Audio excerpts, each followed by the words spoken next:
जय हिंद प्यारे दोस्तों, आप सभी का स्वागत है ज्ञानपीठ जीके पॉइंट के इस यूट्यूब चैनल पर।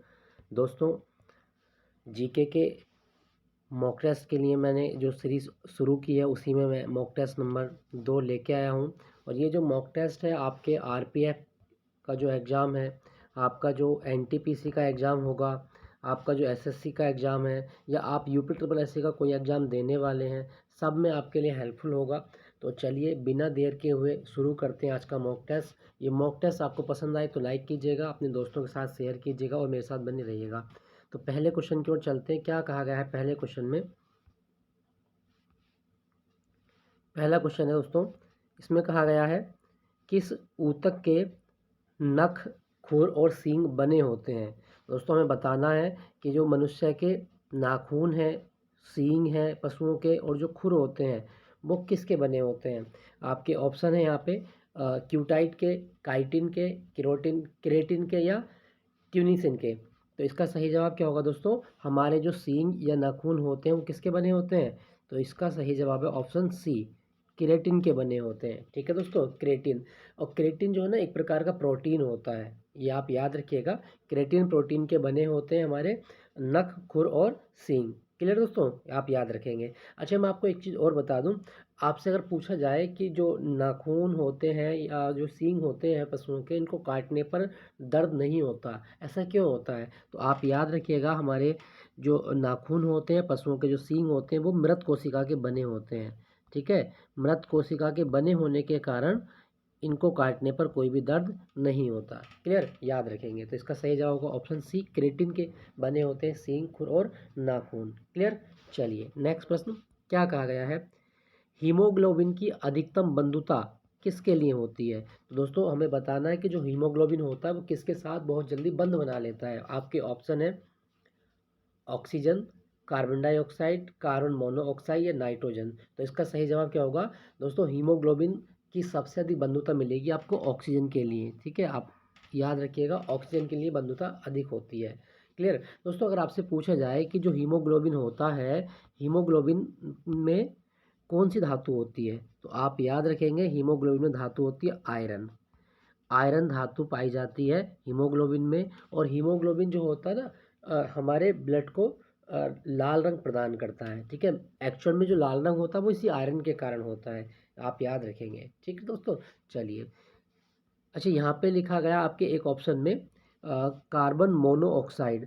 तो कभी क्वेश्चन आए कि दम घोटू गैस किसे कहा जाता है? दम घोटू गैस। तो आप याद रखना, कार्बन मोनोऑक्साइड को दम घोटू गैस कहा जाता है। ठीक है दोस्तों।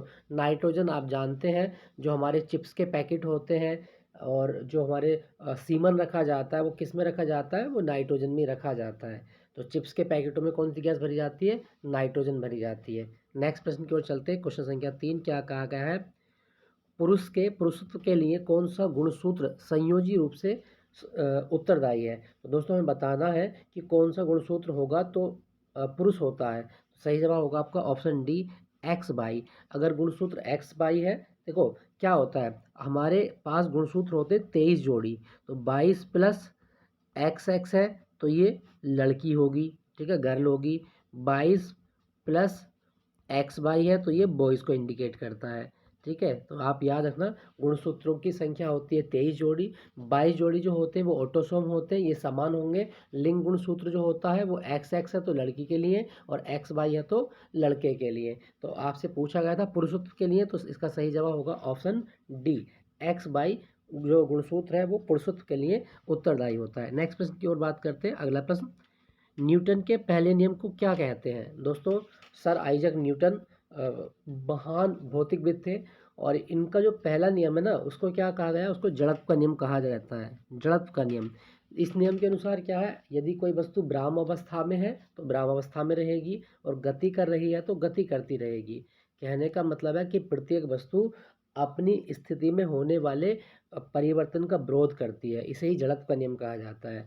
तो ये आप याद रखिएगा, जड़त्व का नियम पहले नियम को कहा गया है। और इसी नियम को ना गैलीलियो का नियम भी कहा जाता है, ये भी आप याद रखना। न्यूटन की गति का जो पहला नियम है, इसी को गैलीलियो का नियम भी कहा जाता है, गैलीलियो। क्लियर, याद रखिएगा। अच्छा, मैं आपको एक इम्पोर्टेंट चीज़ बताऊं। अगर आपसे पूछा जाए कि न्यूटन की पुस्तक का नाम क्या था, प्रिंसिपिया, न्यूटन की पुस्तक का नाम क्या है? तो प्रिंसिपिया नाम था इनकी पुस्तक का। ये आप जरूर याद रखना, पूछ लेता है आपके एग्जाम में। चलिए नेक्स्ट प्रश्न की ओर बात करते हैं। क्वेश्चन संख्या 5 क्या कहा गया है? यदि हम किसी पात्र के तल पर द्रव के दाब की गणना करना चाहें तो उसे निर्धारित करने के लिए कौन सी मात्रा अपेक्षित नहीं है? दोस्तों, यदि आपको किसी द्रव का दाब निकालना है तो द्रव स्तंभ की ऊंचाई बिल्कुल मायने रखती है, द्रव का घनत्व भी मायने रखता है, पात्र के तल पर ग्रेविटी क्या है ये भी मायने रखता है, लेकिन पात्र के तल का पृष्ठीय क्षेत्रफल ये अपेक्षित नहीं होता। ऑप्शन बी आपका सही जवाब है। ठीक है दोस्तों, ऑप्शन बी, अगर आप किसी द्रव के दाब की गणना करते हैं तो पृष्ठ क्षेत्रफल माने नहीं रखता। क्लियर, याद रखिएगा। नेक्स्ट प्रश्न है आपका अगला क्वेश्चन, क्वेश्चन संख्या 6 क्या कहा गया है? इतिहास का क्वेश्चन है। अकबर के आरंभिक दिनों में उसका रिजेंट कौन था, उसका संरक्षक कौन था? दोस्तों, जब हुमायूं दर दर भटक रहा था तो उसकी बीवी जो थी वो प्रेग्नेंट थी, और उसने जो अमरकोट है, पंजाब में एक जगह है अमरकोट, तो वहाँ पे अकबर को जन्म दिया था। तो अकबर के आरंभिक दिनों में जो उसका संरक्षक बना था, अच्छा इसने पूछा रिजेंट कौन था। ठीक है, तो रिजेंट हमें बताना है, संरक्षक, तो इसका सही जवाब होगा option B, Bairam Khan.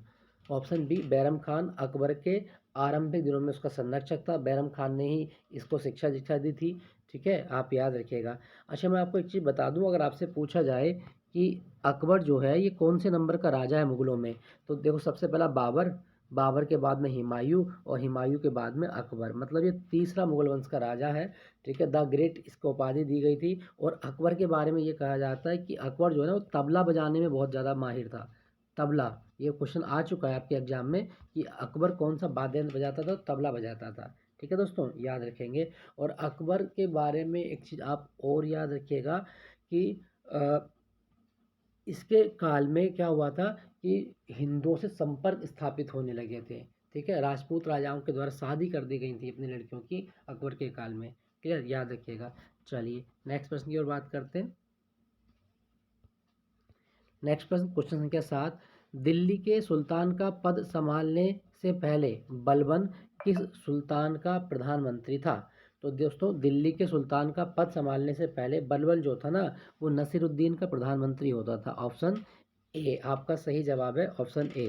Clear दोस्तों, याद रखिएगा। अच्छा दोस्तों, मैं आपको बता दूं, अगर आपसे पूछा जाए कि बलबन जो है ये अपने आप को क्या कहता है, ये क्वेश्चन एक बार आया था एग्जाम में कि जिले इलाही, जिले इलाही की उपाधि किसने धारण की थी? तो आप याद रखना, जिले इलाही ये बलबन अपने आप को कहता है। ठीक है, सैड ऑफ गॉड, भगवान का प्रतिबिंब इसने अपने आप को कहा है। ठीक है, जिले इलाही। और बलबन एक ऐसा शासक है जिसने लोह एवं रक्त की नीति अपनाई थी, आयरन एंड ब्लड पॉलिसी, ये भी जरूर आप याद रखना, लोह एवं रक्त की नीति। सिजदा और पैबोस प्रथा इसने शुरू की थी। ठीक है, नवरोज का प्रवर्तन इसने शुरू करवाया था, तो आप याद रखिएगा। तो इसका सही जवाब क्या होगा? ऑप्शन ए, नसीरुद्दीन का प्रधानमंत्री था बलबन। नेक्स्ट प्रश्न, क्वेश्चन संख्या 8, निम्नलिखित में से किसको भूरा कोयला कहा जाता है? दोस्तों, कोयले की 4 किस्में होती हैं, एंथ्रासाइट, बिटुमिनस, लिग्नाइट और पीत कोयला। तो भूरा कोयला किसको कहा गया? ऑप्शन डी, लिग्नाइट को भूरा कोयला कहा जाता है। ठीक है, लिग्नाइट। और कोयले की सबसे बेस्ट किस्म कौन सी है, सबसे उत्तम किस्म का कोयला कौन सा है? तो जवाब होगा आपका एंथ्रासाइट, सबसे उत्तम किस्म का कोयला है। ठीक है, याद रखेंगे, बहुत इंपॉर्टेंट है, पूछा जाता है। मैं आपको एक चीज़ और बता दूं, तमिलनाडु में जगह है नवेली, नवेली जगह, ये लिग्नाइट कोयले के लिए प्रसिद्ध है, लिग्नाइट कोयले के भंडार मिलते हैं यहाँ पे तमिलनाडु में। क्लियर, याद रखिएगा। नेक्स्ट प्रश्न है आपका, विक्रम साराभाई स्पेस सेंटर कहाँ पर है? तो दोस्तों, भारत के जो अंतरिक्ष कार्यक्रम है उसके जनक कहे जाते हैं विक्रम साराभाई, और इनके नाम पर जो स्पेस सेंटर बनाया गया है ना वो केरल में है। और केरल में कहाँ पर? तिरुवनंतपुरम में। ऑप्शन ए आपका सही जवाब है, तिरुवनंतपुरम। क्लियर दोस्तों। अच्छा, अगर आपसे पूछा जाए कि जो इसरो है, इसरो का मुख्यालय कहाँ पर है, तो वो बेंगलोर में है। और भारत में रिमोट सेंसिंग केंद्र कहाँ पर है?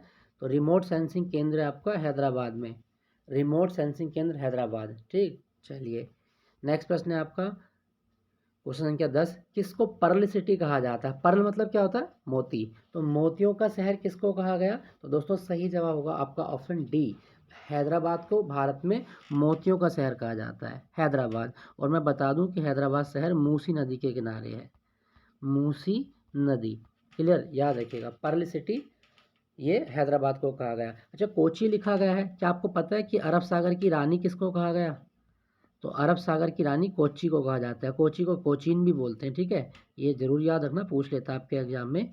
तो आपसे पूछा गया था pearl city, option D Hyderabad. Next है आपका, भारत का एक कृत्रिम बंदरगाह कौन सा है? दोस्तों कृत्रिम बंदरगाह जो आर्टिफिशियल रूप से बनाया गया है, कांडला, मैंगलोर, हल्दिया। दोस्तों कृत्रिम पूछा है तो चेन्नई, चेन्नई का जो तूतीकोरिन बंदरगाह है ना, वो आपका एक आर्टिफिशियल बंदरगाह है, तो चेन्नई इसका सही जवाब है। हल्दिया कहाँ पर है आपका? पश्चिम बंगाल में है, ठीक है, हल्दिया पोर्ट पश्चिम बंगाल। मैंगलोर आप जानते हैं ये आपका कर्नाटक में है। कांडला आप जानते हैं गुजरात में है, ठीक है। चलिए नेक्स्ट प्रश्न है आपका, नोबेल पुरस्कार की स्थापना किस देश ने की थी? दोस्तों नोबेल पुरस्कार की अगर हम बात करें तो नोबेल पुरस्कार दिए जाते हैं स्वीडन में, option D, option D Sweden में। और कितने क्षेत्रों में मिलता है नोबेल पुरस्कार? ये 6 क्षेत्रों में मिलता है। देखो 5 नोबेल जो मिलेंगे वो आपको मिलेंगे स्वीडन में, लेकिन शांति का नोबेल मिलता है नॉर्वे की राजधानी ओस्लो में। तो ये जरूर याद रखना कि शांति का नोबेल कहाँ दिया जाता है? ओस्लो में दिया जाता है। क्लियर दोस्तों, याद रखिएगा। और इसकी शुरुआत कब हुई थी नोबेल पुरस्कार की? 1901 में, 1901। नेक्स्ट प्रश्न है आपका, निम्नलिखित में से कौन सा प्रस्ताव संघीय बजट से संबंधित है? दोस्तों संघीय बजट जब आता है तो कौन सा प्रस्ताव उसमें लाया जाएगा? आपके ऑप्शन है स्थगन, निंदा या कटौती। तो सिंपल सा है, बजट की बात हो रही है तो बजट में आप क्या कर सकते हैं? कटौती कर सकते हैं। ऑप्शन सी आपका सही जवाब है, ठीक है, याद रखिएगा। दोस्तों मैं आपको एक चीज़ बता दूं, बजट शब्द जो है ना ये फ्रेंच भाषा का से लिया गया है, फ्रेंच। आपसे पूछा जाए कि बजट शब्द जो आया है कहाँ से आया, तो फ्रेंच लैंग्वेज से आया है, और इसका मतलब क्या होता है? चमड़े का थैला। नेक्स्ट आपका क्वेश्चन संख्या 14, भारतीय संविधान में राज्य नीति के निर्देशक सिद्धांत किस देश के संविधान से लिए गए हैं? दोस्तों डीपीएसपी की बात हो रही है, आर्टिकल 36 से 51 में इनका वर्णन है, आर्टिकल 36 से 51।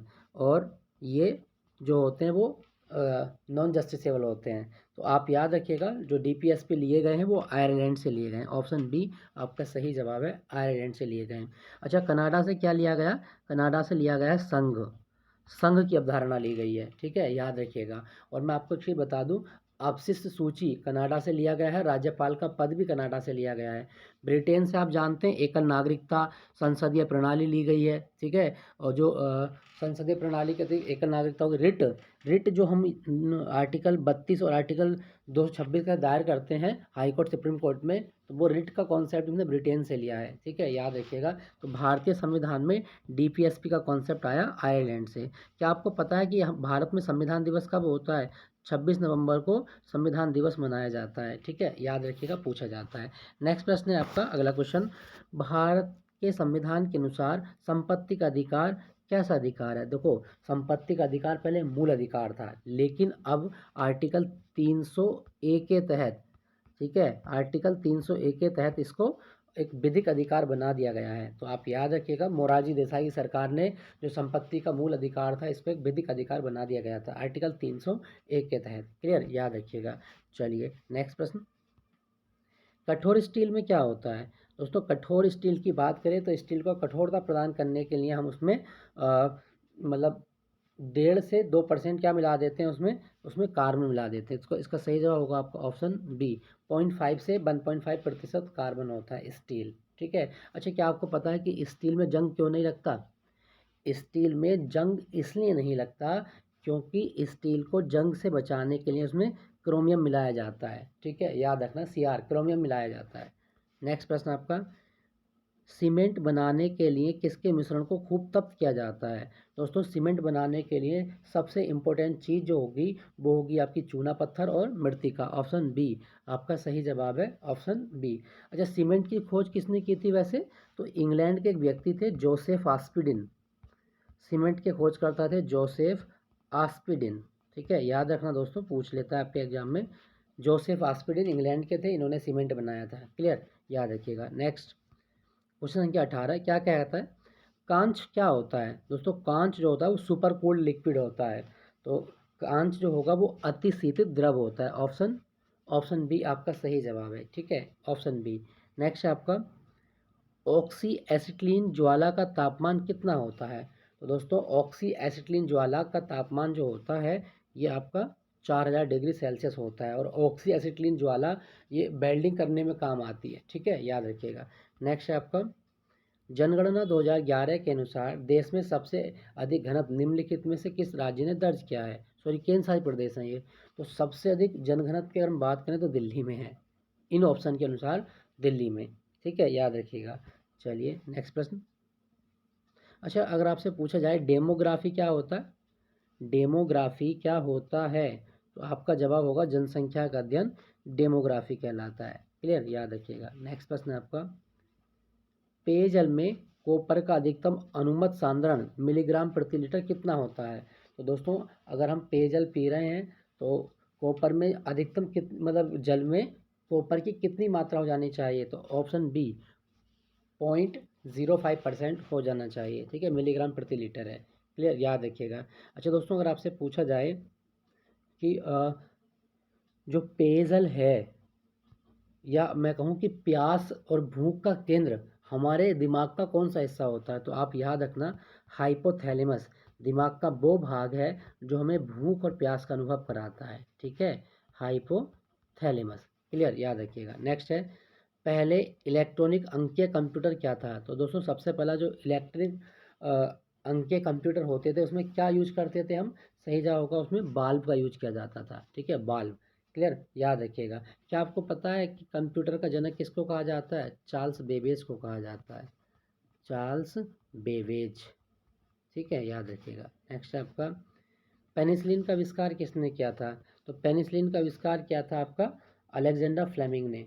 सही जवाब होगा आपका ऑप्शन सी अलेक्जेंडर फ्लेमिंग। और ये जो पेनिसिलिन बनी थी ना, वो एक कवक से बनी थी जिसका नाम क्या था, पेनिसिलियम नोटेटम। तो आप याद रखना दुनिया की पहली एंटीबायोटिक थी पेनिसिलिन, और ये कवक से बनाई गई थी, ठीक है दोस्तों। अच्छा दोस्तों, यहाँ लिखा गया है एडवर्ड जेनर।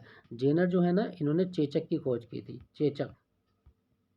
लुई पास्चर, इन्होंने रेबीज की खोज की थी।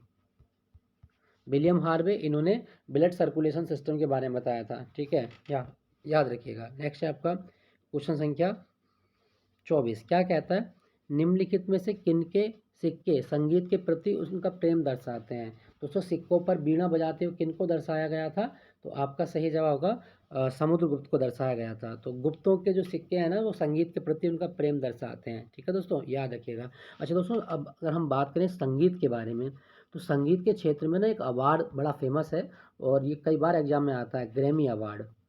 तो ग्रैमी अवार्ड किस क्षेत्र में दिया जाता है, संगीत के क्षेत्र में। नेक्स्ट प्रश्न आपका माइक्रोसॉफ्ट ऑफिस का निजी सूचना प्रबंधक है। दोस्तों, माइक्रोसॉफ्ट ऑफिस जो है, इसके बारे में आपसे पूछा गया है कि इसका निजी सूचना प्रबंधक कौन सा है, तो आउटलुक, ऑप्शन ए आपका सही जवाब है, आउटलुक है। नेक्स्ट है आपका शीतकाल में हैंडपंप का पानी गर्म क्यों होता है। दोस्तों, जाड़े के दिनों में आप देखेंगे कि नल से पानी गर्म निकलता है, तो इसका जवाब क्या है कि पृथ्वी के भीतर का जो तापमान है ना, वो वायुमंडल के तापमान से अधिक होता है। ऑप्शन बी आपका सही जवाब है, ठीक है, याद रखिएगा। चलिए नेक्स्ट प्रश्न की ओर बात करते हैं। पानी के टंकी के ऊपर से देखने पर कम गहरी दिखाई देने का कारण क्या है। दोस्तों, पानी की टंकी ऊपर से देखेंगे तो हमें भ्रम होता है कि टंकी की जो गहराई है वो कम है। तो जब भी भ्रम की स्थिति उत्पन्न होगी तो वहाँ पे क्या होता है, वहाँ होता है आपका अपवर्तन, अपवर्तन, ठीक है। जैसे तारों का टिमटिमाना, तारे टिमटिमाते हैं आपके, तो तारों का टिमटिमाना भी अपवर्तन के कारण होता है, ठीक है। जैसे आप कोई बाल्टी में कोई लोहे की छड़ डाल दे तो टेढ़ी दिखाई देती है, किसके कारण, तो अपवर्तन के कारण होता है, ठीक है, याद रखिएगा। तो इसका सही जवाब होगा ऑप्शन डी अपवर्तन के कारण। नेक्स्ट है आपका क्वेश्चन संख्या 28। अनेक घरेलू उपकरणों में निर्मित छोटे और सस्ते कंप्यूटर किस प्रकार के होते हैं। तो दोस्तों, घरेलू उपकरणों में जो निर्मित कंप्यूटर होते हैं ना, वो आपके माइक्रो कंप्यूटर होते हैं। ऑप्शन सी आपका सही जवाब है, माइक्रो कंप्यूटर। नेक्स्ट है आपका क्वेश्चन संख्या 29। क्या कहा गया सारणियों को परिभाषित करने की प्रक्रिया क्या कहलाती है। दोस्तों, जो सारणियों को हम परिभाषित करते हैं वो प्रक्रिया कहलाती है डेटा नॉर्मलाइजेशन। ऑप्शन बी आपका सही जवाब है। नेक्स्ट प्रश्न, एक और क्वेश्चन है आपका क्वेश्चन संख्या 30 और अंतिम प्रश्न है आज के मॉक टेस्ट का। इसमें कहा गया है नेफ्थलीन का मुख्य स्रोत क्या है, तो आपका जवाब क्या होगा, ऑप्शन ए कोलतार। नेपथलीन जो है वो कोलतार से बनाई जाती है। ठीक है दोस्तों, याद रखिएगा। यहाँ लिखा गया है कैम्फर, कैम्फर मतलब कपूर होता है। ठीक है, तो दोस्तों ये था आज के मॉक टेस्ट। 30 प्रश्न मैंने इसमें शामिल किए थे। आई होप ये सेशन आपको अच्छा लगा होगा। अच्छा लगे तो लाइक कीजिएगा, अपने दोस्तों के साथ शेयर कीजिएगा। ऐसे ही मॉक टेस्ट मैं लाता रहूँगा, मेरे साथ बने रहेगा। फिर मिलूंगा नए मॉक टेस्ट के साथ में। अपना ख्याल रखिएगा दोस्तों। जय Hind, take care, bye bye.